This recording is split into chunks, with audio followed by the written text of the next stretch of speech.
the local to the federal.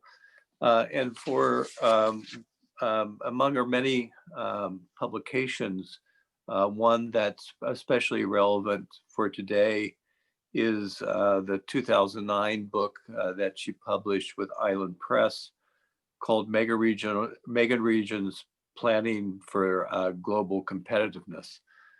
So it's a pleasure to turn the Zoom over to Dr. Catherine Ross. Thank you. Can everyone hear me? Yes, indeed. Great. That's always a good way to start. So good afternoon. I am really excited to have the opportunity to speak with you about my passion to advance the understanding, theory, and practice of megaregions. You might ask, why does this interest me so much? For me, this topic has sustained my intellectual and professional energies for almost 2 decades.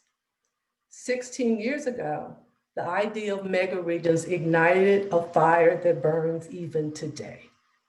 Like all of you, my intellectual curiosity and passion are deeply rooted in a desire to help policymakers better understand and make sense of what is happening around us now and the emerging world of tomorrow. That knowledge will help us to contribute to the competitive position of the United States in the global economy. Almost by accident, I came upon the crucial importance of megaregions as a result of my extensive travels to China, Europe, and Korea. My travels to China began in 1983, as the country was just opening up. Over the decades, I witnessed the planning profession in China struggle and grapple with enormously complex challenges related to exponential population, geographic, and economic growth. Out of necessity, I would suggest, planners were forced to adjust to a megaregion framework. The same was true of Korea and Europe. While the nature of their specific issues differed, the underlying foundation and approaches were similar: megaregions. I observed that many countries were making investments, advancing policies, theory, and organizational structures that positioned them to successfully deal with the world of tomorrow. It was also pretty easy to see that new concepts, theories, methods, and tools would be required to navigate these uncharted waters. A major discovery, perhaps reflected my own naivete, was that the United States was not leading that charge. I found this to be both disappointing and troubling. As a result, I sought to help fill this void. I urgently wanted to contribute to the development of pedagogy, methods, and analytics undergirding this new spatial geography, the megaregion. In the fall of 2004, I had the good fortune to be invited to a roundtable discussion hosted by the Regional Plan Association and the University of Pennsylvania at the Rockefeller Brothers Fund Pocantico Conference Center in New York. Gathered around at the roundtable was a small group consisting of persons from Europe and the United States. Chief among those was Robert Yarrow, president of the Regional Plan Association of New York. It has been my good fortune to share a long-standing friendship with Bob. Importantly, we also share a commitment to make megaregions a part of the American vernacular. At that time, Penn had developed maps of geographies in the United States that were identified as places projected to experience tremendous population growth. As I reflect, today's conference and many related activities over the last 20 years have cemented the megaregion and given it roots. Our continuing challenge, however, is to give it wings in the United States and integrate it with better global practices. This leads me to the focus of my talk today, the untapped potential of megaregions. I will do this by examining 5 categories. First, building the theory. Secondly, megaregions and networks. Third, connectivity and technology. Fourth, megaregions will shape our communities. And then lastly, I will take a brief look toward the future. Building the theory. We have done a lot, but it is not enough. You won't be surprised to know that there are a number of detractors to the concept of megaregions. There are those who argue, and I quote, "The can-do bravado, which currently surrounds megaregions, has raced far ahead of the theoretical and rigorous empirical analysis to support many of the assumptions and investments that are made," end quote. The most often occurring criticism is the claim that megaregions are globalization's new urban form. They accuse us, and I quote, in quotes, of suffering from what they call the mega-regional gaze. Sounds a little bit like being in love, is how I would offer that.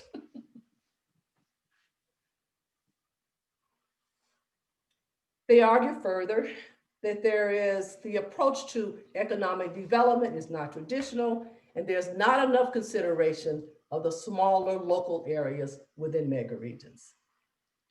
Of course, our theory must be inclusive to address these concerns. To do so requires that we drill down, evaluate, and explain what the impacts and benefits are for planning and governance in local places where megaregions are and where megaregions are not. The megaregion is typically characterized as built, organized, and referenced as a coherent space activated to, in quotes, achieve economic, social, and political outcomes. I and others take issue with this criticism. We are extremely sensitive to what I would call a mandate to examine the utility and usefulness of the megaregion and spatial planning in the American context. The critics suggest the focus should be on the who, the how, and the why of megaregions more than the what and the where of megaregions. To our critics, I offer 3 responses. I agree economic development is under a megaregion framework. It's not traditional, nor do I think it should be. Much of the recent research, including my own, indicates empirically that the core area of megaregions, their socioeconomic characteristics, and their transportation infrastructure are major forces of regional growth. There is no doubt we need an all-encompassing approach for any given megaregion. And yes, we must and will develop strategies to be inclusive of those places within and outside of megaregions, especially where there is great territorial, social, and economic differences. Of course, we must do the work in constructing theories. We must frame the theories and test explanations and experiences that help us to offer more precise concepts. However, the development of pedagogy, strategies, theories, tools, and the identification of relevant methods require time. Consequently, we must continue to engage in developing the theoretical foundation of megaregions. We have done a lot, but there's still more to do. Megaregions and networks. Megaregions promote networks. Network economies and transportation networks, for example, really give us the opportunity to address what is simultaneously the biggest strength and the biggest weakness of megaregions: our continuing limited ability to include, capture, and articulate outcomes for smaller places. I will share a story briefly that has stayed with me over the years. I did an unusual thing some years ago. I got up on a Sunday morning and drove from Georgia Tech to the University of Georgia. We don't usually connect, just in case you understand what I'm saying here. We're both in the university system, but we're not best friends, is how I would frame it. But I got up on a Sunday and I drove over to give a talk. Of course, Megaregions was a part of that, and to look at the utility of it, investigating all of the transportation resources to really mitigate congestion, et cetera. So I give my talk where they're asking questions. I said, raise your hand if you have a question. They all did, I answered it. And then a woman stood up. You know, when you say raise your hand and they stand up, that's a sign. It is a sign that she wants a lot of focus and is about to take over the floor. And in fact, she did. She looked at me sort of in a staunch position and said, Catherine, I live in Idaho, and your notion and comments on Megaregions are totally irrelevant to me. Silence.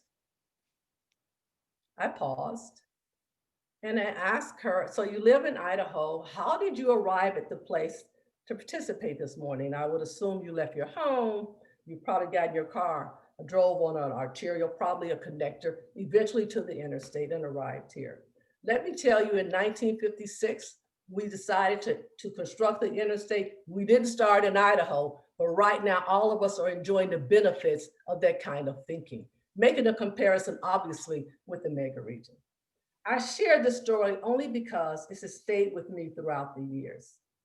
The ability to increase our reliance and inclusion of local knowledge is critical and remains one of the primary challenges for extending and implementing the megaregion geography.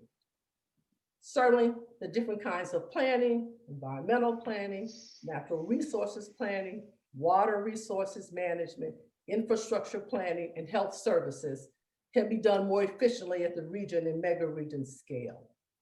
But we must also capture the imagination and support of stakeholders, decision makers, and businesses. Sub-areas are developing complementary economies and cooperating to better integrate themselves into the global marketplace. Often, this requires coordination at the local, regional, national, and global scale. Cities and regions contain internal and external networks. These webs of intersection and interaction have given rise to regions that have distinctive structures. Our challenge then is to make them more innovative, resilient, and robust. It occurs to me that the word plasticity best describes this phenomenon. It refers to the adaptability of the megaregion in response to changes in its environment and differences between its various territories, out of which come new operations. A good framework for understanding this distinction is the difference between the operations of multi-domestic companies versus global companies. They are similar in that both operate in 2 or more countries. Their central difference, however, is strategy. Multi-domestic companies change some aspect of what they do in each country, while global companies maintain the same basic business approach in each market. In comparison, for any given megaregion, there should be a region-wide model operating across multiple counties and states, framing its strategy. And like the multi-domestic companies, changes in that strategy should be developed for different places in response to critical differences. This is the kind of flexibility we must bring to the task of implementing our multi-regional approach. Which megaregions have demonstrated the greatest amount of plasticity or flexibility? San Francisco, California, in partnership with 5 other Bay Area counties, issued the first shelter-in-place order in the United States on March 16, 2020, in response to the COVID-19 pandemic. Subsequently, this led to a statewide policy and created the opportunity for the state of California to restructure its budget, allowing them to coordinate emergency response with federal resources, then framing a framework for a more long-term recovery. Connectivity and technology. Today's regions are fraught with inequities, administrative overlap, conflicts, and self-interested bureaucracies. They applaud their self-proclaimed deficiency and ascribe any criticism of their shortcoming to a lack of resources. We simply don't have enough money. They typically operate according to Jessica Pazin, and I quote, as regionalism without regions. That is, through flexible partnerships across jurisdictional lines. Regions are increasingly sharing data and information. This is especially true given the escalation of computational capacity, artificial intelligence, smart card applications, and other technologies that rely on contributions from diverse disciplines. The purpose then is to bundle technology to create platforms in response to planned and unplanned disruptions. Technology, hyperconnectivity, and spatial planning allow us to expand our capacity in response to the push and pull of cities. We now have the technological ability to redesign and rethink both the operations and governance of our cities, regions, and megaregions. As a result, we can build more resilient systems and provide more precise oversight. If we choose, we can restore the natural environments, and landscapes heretofore degraded by our constant pursuit of a higher quality of life. The integration of leading technologies in the operations and governance of megaregions will greatly improve service delivery. The demand for green space, the integration of multiple disciplines and information systems will generate data and intelligence that can be used to shape the places where we currently live and the places we will occupy in the future. The Internet of Things encapsulates hyperconnectivity. It links electronic devices, data, machines, and global networks in a system that also encompasses people, places, and it increases our understanding of their interactions and relationships. Information technology facilitates new travel modes and data collection. Greener urbanization will prosper more in megaregions that rely on integrated urban systems. Megaregions shape communities. Megaregions will have an expanding role in shaping communities. Forecasts suggest employment will be much less concentrated by the year 2040. The new employment modes will transcend existing jurisdictional boundaries, even as they connect industrial clusters, employment, and expanding job opportunities. This will require that we balance accessibility for small communities and large cities. The exponential growth in e-commerce has also brought about a clustering of inventory, including warehouses and distribution centers in and around urban areas. The recent focus on airport capacity and the importance of small parcel delivery networks is changing land planning for airports to enhance their accessibility. This important regional strategy has evolved as a result of new supply chain and inventory requirements, the concentration of transportation infrastructure, and the need for access to a ready labor pool. The requirement for greater access for warehouses and distribution centers in response to the dictates of last mile delivery and 24-hour e-commerce will continue to grow. This requires greater cooperation for transportation investment decisions and management between government and economic sectors. Approximately 80% of the world's carbon emissions are produced in urbanized areas. Therefore, megaregions are poised to have significant impacts on climate change. We can create more partnerships and coordinate better with the private sector to produce the new low carbon urban economy. This represents a major mandate in the implementation of the megaregion geography. The COVID-19 pandemic has also revealed the imperative to have greater coordination in health delivery systems. Let me close by reiterating a few important points. First, megaregions represent a crucial framework for addressing the growing needs of multiple jurisdictions that exist within its geographies. The megaregion framework has become indispensable to achieving national success within a global economy. Second, sustainable futures require cross-boundary solutions. Dirty air travels. Third, Megaregions offer flexible frameworks to harmonize transportation with quality of life improvements, economic opportunity, and environmental health. Fourth, logistics clusters, e-commerce, telecommuting, and disruptions will increase the requirement that megaregions encapsulate a model of social change that embraces social connectivity. In closing, the megaregions has contributed significantly to our success, but it still has untapped potential. We must commit to building the theory, expanding connectivity and technology, relying on systems and networks, and embracing the contribution that megaregions will make in shaping our communities. Thank you.